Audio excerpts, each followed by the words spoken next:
বাবা বাবা বাবা আমি কথা বলবো। বল। আমি ঝুমুরকে ভালোবাসি।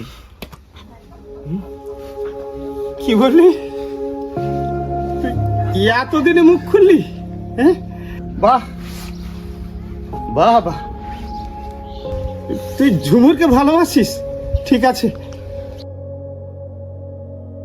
আমি রাজি, আমি রাজি। ঝুমুরই তোর বউ হবে, আমি রাজি।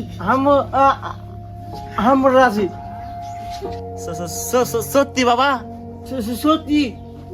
হ্যাঁ ফজু, আমার ফজু, ভালোবাসা যদি সত্যি হয় সব কিছু সামাল দেওয়া সম্ভব। ওকে?